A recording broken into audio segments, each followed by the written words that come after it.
In this video, we're going to start walking through our code base right here, really the single file as it stands. And we're going to point out a couple of issues inside of here. And like I said, we're going to refactor them one by one using some new TypeScript features. So let's get to it. All right, so I got a diagram with a couple of different issues. Like I said, we're going to go through these one by one. The first thing we're going to consider is the magic string comparisons. What do I mean by that? Well, let's flip back over. Notice how down here inside of our two if statements, we have match at 5 equals H, and match at 5 equals A. Now you and I know, because we just wrote out this code, what those two comparisons are supposed to be doing for us. This is checking the case in which the home team won, and this is checking the case in which the away team won. The issue here is that if another engineer came and looked at our code, or if you took a look at this code at some point in time in the future, you would look at this comparison right here and say, match at 5 equals H? What is the point of this? Like, what are we checking for right here? And so this code or this comparison is extremely unclear, and I think it would be rather challenging for other engineers to take a look at this and understand what we are trying to do.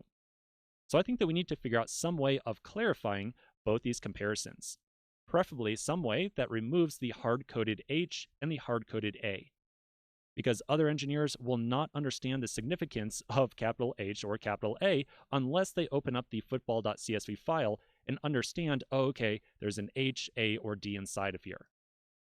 So to fix this up, we're going to go through a series of quick refactors. I'm going to show you a couple of different ways that we might do this comparison, and then we're going to eventually settle on one way using a TypeScript feature that we have not yet seen.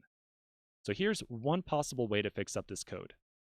I could, right above my let statement, define two new variables. I could say something like const home1, or how about home win, is capital H, and const away win is capital A.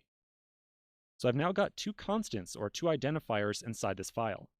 And now, rather than doing a comparison to strictly capital H, I could replace that with home win and away win, like so. So now these two comparisons are much more clear to other engineers. Someone else could look at this, see the comparison of match 5 to home win, and I think it'd be reasonable to say that other people would understand, okay, we're checking to see if there was a home win or an away win.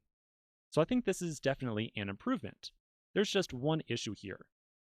Remember, in that match 5 column, so like this column right here, there are three possible values. You can have H, A, indicating away, and most importantly, D, indicating a draw or a tie between the two teams.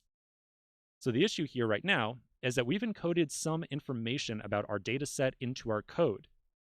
If another engineer looked at these two options right here, they might be thinking, oh, okay, the only possible outcome from a game is a home win or an away win. And we did not communicate to other engineers that there is a third possibility, which is a draw. That actually could be really important for other engineers.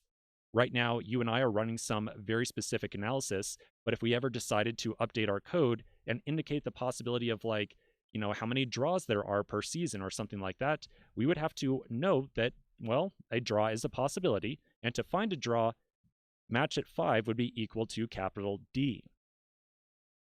So right now, this approach is not that great because it really just doesn't indicate the entire set of values that match at 5 can be. So I think that one possible way to fix this up would be to just simply add in a new identifier here and say something like draw is going to be capital D like so. So now other engineers can look at this right here and understand, okay, maybe there are three possible outcomes, a home win, an away win, or a draw. So this is definitely an improvement, but yet again, there's another issue. Notice how inside of my editor, the variable draw gets faded out. That's because I declared that variable, but I never actually used it inside this file. So let me tell you exactly what would happen if another engineer came and looked at this code. They would see this and say, oh, the variable draw is unused. Well, if it's not used, I'm just going to delete it, like so. So because we don't use that variable inside of our analysis, it is incredibly likely, in my personal opinion, that another engineer would come along, delete that variable, and once again, we have lost information about our data set.